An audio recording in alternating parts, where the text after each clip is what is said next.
DNA araştırmaları erken insanların Afrika'dan bir defa değil defalarca göç ettiğini, hatta bazen Afrika'ya geri döndüğünü kanıtlıyor. Tahmini olarak ilk büyük göçün ortalama 2 milyon yıl önce, ikinci büyük göçün 650 bin yıl önce ve üçüncü büyük göçün de 170 bin yıl önce yaşandığı düşünülüyor. Bu bölümde daha çok ikinci büyük göçten bahsedeceğiz. Çünkü bu büyük göçün sonunda Homo neandertallerin ortaya çıkmaya başladığını biliyoruz. 650 bin yıl önce başlayan bu göç ve izolasyon bu kolu iki ayrı türe ayırarak Afrika'da Homo sapienslerin, Avrupa'da da Homo neandertallerin evrimleşmesine neden oldu. Buzul çağın sertleştiği 300 bin yıl öncesinde ise Avrupa'da yaşayan diğer hayvanlar ve Homo neandertaller bölgenin soğuk iklim ve koşullarına göre evrim geçirerek kafa, yüz ve vücut değişikliklerine uğradılar. Homo neandertalleri tanımlayan ilk fosiller 1829-1848 yılları arasında Belçika'daki Engis ve Forbis Quarry mağaralarından ve Avrupa'nın çeşitli yerlerinden gelmeye başladı. 1856 yılında Almanya Düsseldorf kenti yakınlarındaki Neander Vadisi'nde bulunan ve tanımlanan fosil nedeniyle bu insan türüne Neandertal ismi verildi. Bilimsel kaynaklarda ise Homo neandertallerden ilk defa 1864 yılında jeolog William King tarafından bahsedildi. Fosiller ilk keşfedildiğinde bunların Avrupa'nın eski bir insan ırkı olduğu veya sakat insanlar olduğu tartışıldı.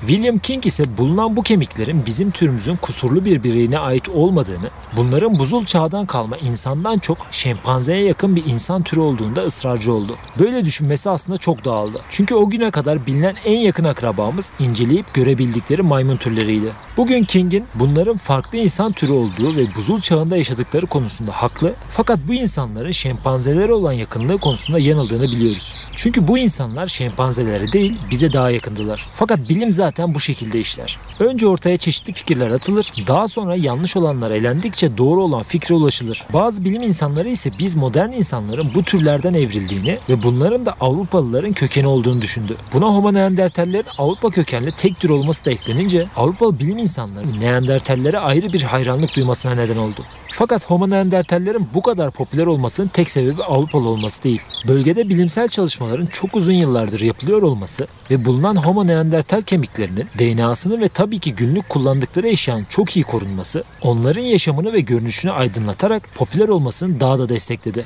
Ama yine de Homo neandertallerin güçlü, kaba, iri yarı ve vahşi duruşu modern insan algısının dışına çıktığı için de bir taraftan onları içten içe rahatsız etmeye devam etti. Ve bu yüzden Neandertal ismi uzun yıllar zeka geriliği olan iri cüsseli, kaba, antisosyal ve geri kalmış mağara insanı tanımlaması için kullanılmaya devam etti. Mağara adamı terimi bile buradan geliyor. Homo neandertallerin isimlerini kullanan aşağılayıcı televizyon programları, müzik grupları, oyuncaklar, iri ve kaba yapısıyla bütünleşen Homo neandertalleri küçümsemeye ve dolaylı olarak zarif yapılı, ince uzun gelişmiş beyine sahip biz Homo sapiensleri yüceltmeye başladı. Fakat daha sonra bilimsel veriler arttıkça yavaş yavaş bu bakış açısı da değişmeye başladı. En başta fiziksel olarak Homo neandertallerin büyük beyni bu endişeleri giderecek en önemli göstergeydi. Çünkü beyni bizden daha büyük olan bir insan türünün bizden daha aptal olması ve bizim yaptığımız şeyleri yapmaması beklenemezdi. Ayrıca ateşi kullanamamış, giysiler giyip büyük hayvanları öldürememiş, bir dil kullanamamış, hastalarına ve yaşlılarına bakmamış olsa nesillerini Avrupa'nın en soğuk zamanlarında bu kadar uzun süre korumaları neredeyse imkansızdı.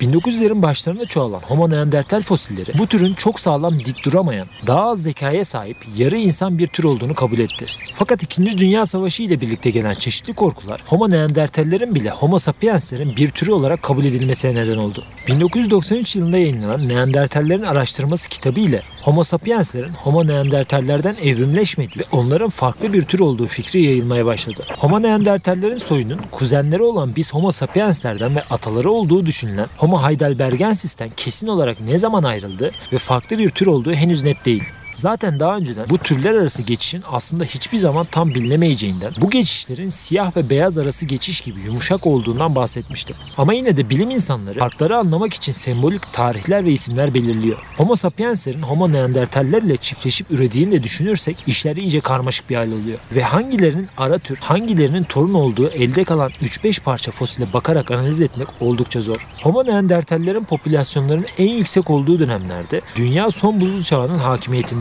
Diğer birçok Homo türüne göre yaşam alanları ve yayılımlarından dolayı Homo neandertallerin soğuğa karşı daha adapte olduğu düşünülüyor. Neandertallerin dışa doğru kavisli yanakları, öne doğru itilmiş üst çeneleri ve dişleriyle dikkat çekici iri bir yüzü vardı. Bize göre daha yassı bir alınları ve özellikle gözlerin üstünde belirgin bir çift kaş kemeri bulunmaktaydı. Hemen fark edilen bu kaş çıkıntısının Homo neandertallere bir tür iletişim kurma yeteneği kazandırdığı düşünülüyor. Sert ve güçlü bir yüz ifadesi düşmanlarına ve rakiplerine hakimiyet göstergesi sağlardı. Tıpkı günümüzde kaşlarımızı çatarak sert çocuk olmaya çalıştığımız gibi. Örneğin zeytin babunları hakimiyetlerini göstermek için kaşlarını kaldırarak bu ifadeyi halen kullanırlar. Benzer şekilde mandriller de kaş ve burunlarındaki parlak renkleri kullanıp grup içindeki rütbeleri belli ederler. Erkek bir hayvanın devasa boynuzlarını gösterip düşmanlarını caydırması gibi insanların da bu kaş yapısıyla savaşmadan rakiplerini korkutarak onlara üstünlük kurmayı amaçladığı düşünülüyor. Bilim insanları Homo sapienslerin bu saldırgan görünüşü kaybederek daha akılcı ve üstü kapalı bir iletişim becerisine geçtiğini düşünüyor. Bu kapalı iletişim karşımızdaki insanın sadece yüz ifadelerine bakarak içgüdüsel olarak ne hissettiğini ve düşündüğünü anlamamızı sağladı. Bu da uzun vadede grup içindeki hiyerarşi, stratejik avcılık, aile bağları ve dayanışma gibi pek çok farklı konuyu derinden etkiledi. Homo neandertallerin büyük kafalarına oranla alt çeneleri hafif geriye doğru eğimliydi. Biz Homo sapienslerin küçük burunları var. Benimki o kadar küçük olmasa da sizinki muhtemelen benimkinden daha ufaktır. Homo neandertallerin ise benimkinden çok daha büyüktü. Çünkü büyük burnun görevi soğuk iklim koşullarında havayı ciğerlere ulaşmadan önce ısıtmaktır. Bu binlerce yıl sürecek buzul çağı için önemli bir avantajdı. Gözleri ileri doğru çıkan burnu ve kaşları arasındaki çukura gömülmüş gibidir. Homo neandertallerin beyni ise biz Homo sapienslerin beyninden %10 daha büyüktür. Planlı stratejik avcılığın, sosyal ilişkilerin ve beraberinde başarılı üremenin beyin yapılarını değiştirdiği ve büyümesine neden olduğu düşünülüyor. Homo neandertalleri ataları olan Homo heidelbergensis ve diğer türlerden ayıran en önemli fark geleceği öngörme ve plan yapma yeteneğidir. Tüm insan türleri elbette belirli düzeyde plan yapma ve hayal kurma becerisine sahipti. Zaten bu bir günde olmadı. Bizim günlük her konuda hayal kurma ve çeşitli planlar yaparak senaryolar oluşturma yeteneğimiz çok uzun zaman alan milyonlarca yıllık bir evrimin sonucudur. Homo neandertaller bunu kültürel evrimlerine ama en çok beyinlerinin gelişimine borçlular. Eskiden kaba ve ilkel olduğu düşüncesine neden olan Homo neandertallerin büyük ve farklı beyin şekli artık farklı düşünme yapısına işaret ettiği için modern insandan daha zeki olabileceğine bile işaret ediyor. Homo neandertallerin özellikle omuz ve ense kısmı başta olmak üzere vücudunun günümüz vücut geliştiricilerinden daha kaslı bir yapıya sahip olduğu düşünülüyor.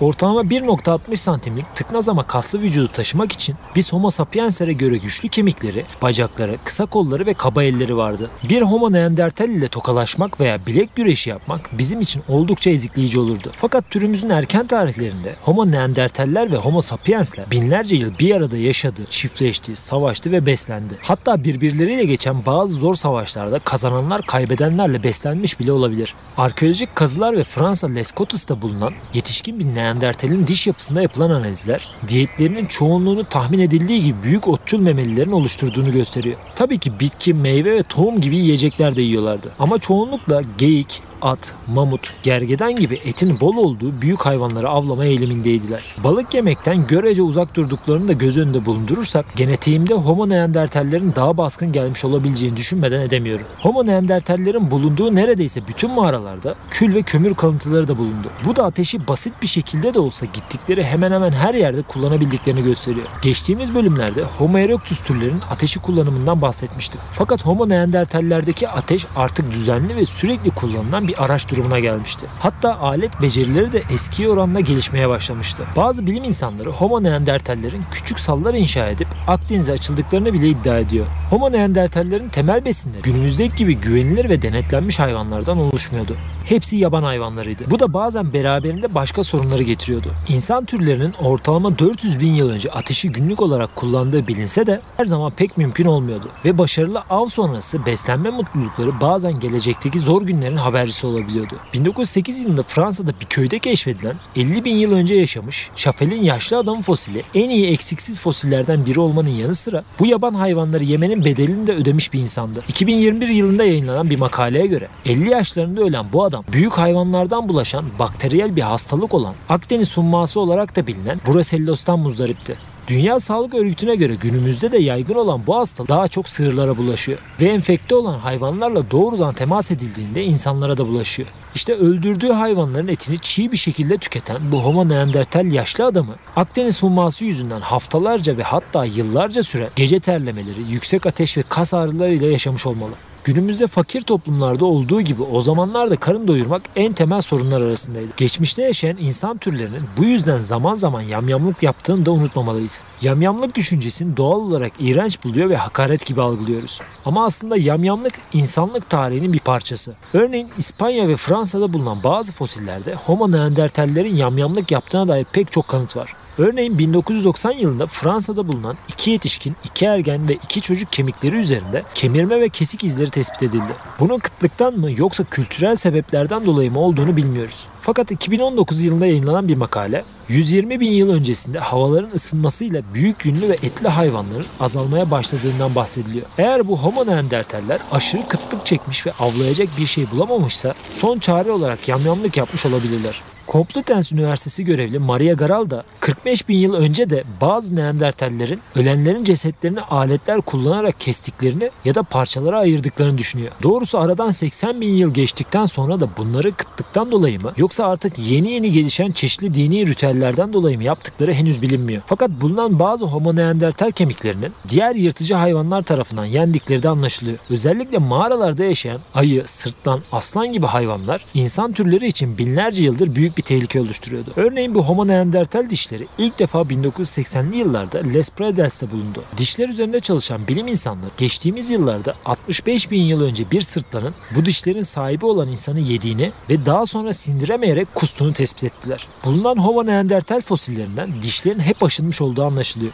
Bu da ellerini serbest bir şekilde kullanabilmek için ağızlarını ve dişlerini bir üçüncü el olarak kullandıklarını gösteriyor. Muhtemelen hayvanların derilerini post, odunlarını ise işe yarar ahşap haline getirmek için tutabildikleri her şeyi dişleriyle ısırıyor, boşta kalan iki eliyle de rahatça çalışabiliyordu. 1993 yılında İtalya Almatura'da dağcılar tarafından keşfedilen bu fosil mağaranın diplerinde kalkerle kaplanmış bir şekilde bulundu. 130 bin yıl önce yaşadığı düşünülen bu Almatura insanı şimdiye kadar bulunan en eksiksiz ve iyi korunmuş neandertal fosil birisini oluşturuyor. Almatura insanının da acıklı bir hikayesi var. Bu insanın mağaranın içlerinde ilerlerken bir yarıktan mağaranın diplerine düştüğü ve oradan çıkamayıp öylece ölmeyi beklediği tahmin ediliyor. Derin bir çukur olduğu için herhangi bir hayvanın girip bu insanı yeme ihtimali de olmamış. Daha sonra üzerinin çökeltilerle kaplanması bu Homo neandertali en iyi korunmuş iskeletlerden birisi haline getirmiş. Ağzındaki dişler neredeyse sapasağlam korunmuş. Bir iki dişini daha yaşarken muhtemelen ağzını üçüncü el olarak kullandığı esnada kırmış ve düşürmüş. Bilim insanları dişleri ve damağı çok net görülebilen bu fosiller üzerinde yaptıkları araştırmalarda bu neandertalin ağzını et veya deri keserken çok aktif bir şekilde kullandığını söylüyor. Homo neandertaller bizim birinci dereceden kuzenlerimizdir. Amcaoğlu teyze kızı kadar yakın, bir o kadar da farklıdırlar. Homo neandertallerin yaşamı ile Homo sapienslerinki bazı konularda benzerlik gösterirken bazı konularda oldukça ayrışıyor. Mesela Homo neandertallerin belirgin sanat eserleri yoktur. Ama yine de birçok yönden modern insan gibiydiler. Çeşitli mağara resimleri yapıyor ve deniz kabuklarından farklı kolyeler takıyorlardı. Takı kültürünün Homo neandertaller arasında ortalama 100 bin yıllık bir geçmişi var. Avrupa'da keşfedilen taş devri sanat eserleri büyük çoğunluğu Homo sapienslerin yaptığı düşünülüyor. Fakat bazı buluntular bunu değiştirebilir. Örneğin Almanya'da bir mağarada bulunan gravür yaklaşık 50 bin yıl önce yani Homo sapiensler henüz Avrupa'ya gelmeden önce yapılmış. Kırmızı aşı boyalarının olduğu Avrupa'daki bazı neandertal yerleşim yerleri ise neredeyse 250 bin yıllık. Bilim insanları işlevsel bir amacı olmayan geyik kemiği üzerine çizilen bu desenlerin de çeşitli soyut anlamlar taşıdığını düşünüyor. Araştırmacılar daha önceleri aynı döneme denk gelen neandertallere atfedilen bazı çakmak taşı, kaya ve dişler üzerinde bilinçli olarak yapılmış, çapraz ve zikzak işaretler içeren taşlar bulduklarını da ekliyor. Tam anlamıyla sanat denilmese bile bazı alanları Homo neandertallerin bilerek boyadıklarını fakat ne amaçla boyadıklarını bilmiyoruz. 2021 yılında yayınlanan bir makaleye göre Homo neandertaller 60 bin yıl önce İspanya'daki bu mağarayı kullanmış ve belirli bölgeleri belki alanlarını belirlemek ya da topluluklarının bir simgesi olarak boyamışlardı. Bize garip gelse de Homo neandertaller de bizim gibi zaman zaman mutlu olup garip sesler çıkararak şarkılar söyleyen, oyunlar oynayan insanlardı. Tıpkı İspanya kıyılarında bulunan bu ayak izlerinin bize gösterdiği gibi. Bilim insanları 2020 yılında İspanya'nın güneyindeki bir sahilde fosilleşmiş ayak izleri keşfettiler. Ayak izlerinin analizleri 100 bin yıl önce bu bölgede yaklaşık 36 kişilik Homo neandertal ailesinin çocuklarıyla zıplayıp oynayarak dolaştığını kanıtlıyor. 2021 yılında yayınlanan makaleye göre ayak izlerinin boyutları ve dağılımı sonucunda burada 25 yetişkin ve yaklaşık 11 kadar çocuklu bir kabile bulunmuş. Paleontolog Eduardo Maruel bazı neandertal çocuklarının su birikintisinin kıyılarında kumda oynadıklarını söylüyor. Tarihe böyle bakınca bizi onlara yakınlaştıracak güzel bir hikaye ortaya çıkıyor. Homo neandertallerin hayvan derilerinden çeşitli kıyafetler yaptıklarını biliyoruz. Fakat bunlar Homo sapiens'lerin yaptığı gibi iğne ve iplik kullanarak yapılmış şeyler değildi. Muhtemelen daha ilkel, sadece üstlerini örtecek türden kıyafetlerdi. Soğuğa karşı direnç sağlamaları,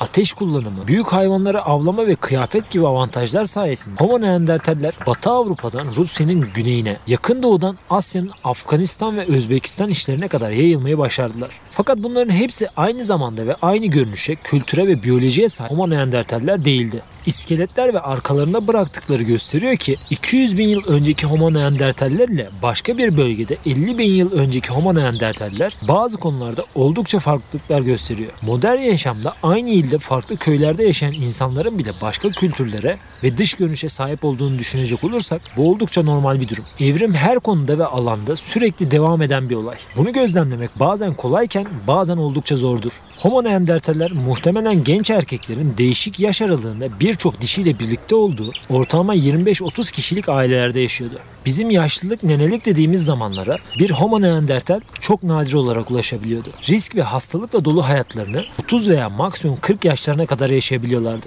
Homo neandertallerin yaşlı diyebileceğimiz yaşlara kadar yaşayan bireylere baktıklarına ve yardımlaştıklarına dair kanıtlar da mevcut. Bulunan ve yaşlı olduğu tespit edilen Homo neandertal iskeletlerinin bazılarının kolları veya bacakları kopmuş, dişleri dökülmüş veya çeşitli kazalara maruz kalmışlar. Örneğin 1957 yılında Irak'taki bir mağarada bulunan ve Şanidar 1 isimli erkek bir neandertalin bir kolunu bir gözünü kaybettiği ve muhtemelen de sağır olduğu tespit edilmiş. Ortalama 40 yaşlarına gelen bu erkeğin bu dezavantajlarla bu yaşa kadar yaşayabilmesini tek bir şey açıklıyor. O da sosyal dayanışma. Bazı bilim insanları dişi Homo neandertallerin doğum kanalının dişi Homo sapienslerden daha geniş olmasından kaynaklı bebeğin anne karnında daha fazla büyümesine fırsat verdiğini, yani dişi bir Homo neandertalin yaklaşık 12 ay kadar hamilelik süresi sonrasında doğum yaptığı düşünülüyor. Bu da uzun bir aile içi dayanışma ve yardımlaşma süresi demek oluyor. Homo neandertallerin cinsiyetlerini belirlemek bilim insanları için oldukça zor. Fakat tıpkı insanlarda olduğu gibi dişi neandertallerin de kalça kemiklerinin genişliğine bakarak hangilerinin dişi, hangilerinin erkek olduğu kısmen de olsa anlaşılabiliyor.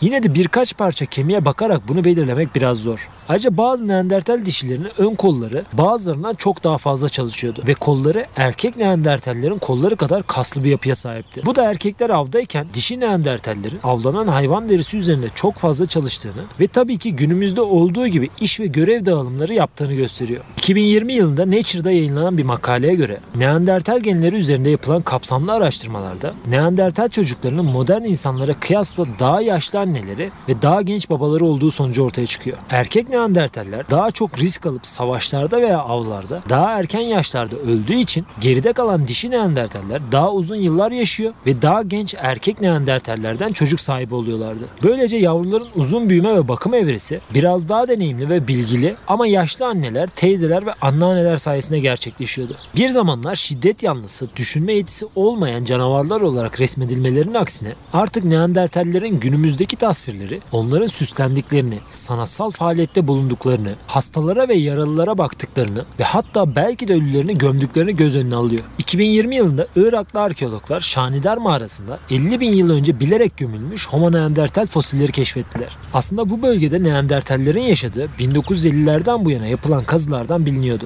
Fakat malum örgütlerin tehdidi altında olduğu için bölgelerde kazı ve araştırmalar yapılamıyordu. Neyse ki 2020 yılında yayınlanan bu makaleye göre buranın bir Homo neandertal tarafından mezar olarak kullanıldığı artık kanıtlandı. Fakat Homo neandertallerin bu mezar ve ölü gömme ritüelini Homo sapienslerden mi öğrendiği yoksa kendilerinin mi geliştirdiği henüz bilinmiyor. Ölüm bizi birbirimize bağlayan, yaşamın kutsallığını hatırlatan bir döngüdür. Ölen birinin başka hayvanlar tarafından yenilmesine izin vermeden güvenli bir şekilde toprağa gömülmesi, kişiye ve yaşamına duyulan saygının yas tutma gibi soyut düşünebilmenin temel belirtisidir. Uluslararası pek çok yeni makalede artık neandertallerin düşünüldüğünden çok daha zeki olduğu yazılıyor. Uzun zamandır bilim insanlarının çoğu neandertallerin aptal olmadığında hemfikir olmuş durumda. Homo neandertallerin en az bizim kadar konuşmaya uygun anatomik parçalara sahip olduğunu biliyoruz. Bizim gibi bir dilleri var mıydı bundan pek emin değiliz. Ama birçok bilim insanı çıkardıkları seslerden onların insan olduğunu hemen anlayacağımızı söylüyor.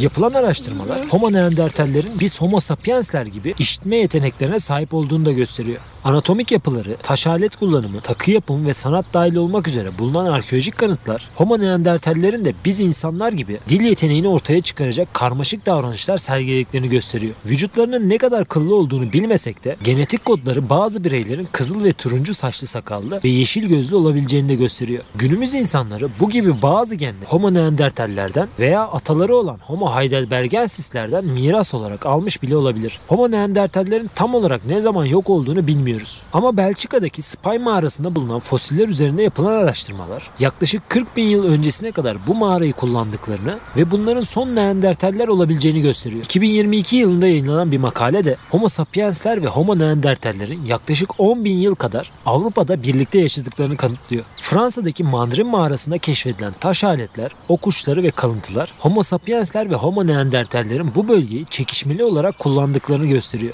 Araştırmalara göre bu mağarayı bazen Homo sapiensler ele geçiriyor, bazen de Homo neandertaller zapt ediyordu. Eğer bunlar gerçekten ok ucu ise bu da Homo sapienslerin bu bölgedeki Homo neandertalleri ok ve yay kullanarak yenmiş olabileceklerini gösteriyor. Fakat yine de bilim insanları onların sadece Homo sapienslerle rekabet sonucu yok olmadığından neredeyse emin. Yani biz zeki, onlar aptal oldukları için yok olmadılar. Yok olmalarına neden olan birçok farklı sebep vardı. İklim değişikliği, hastalıklar, yiyecek kıtlığı ve tabii ki Homo sapienslerin bölgelerini ele geçirmesi. Dolaylı veya doğrudan mutlaka etkimiz oldu. Fakat bunun tek suçlusu muhtemelen sadece biz değiliz.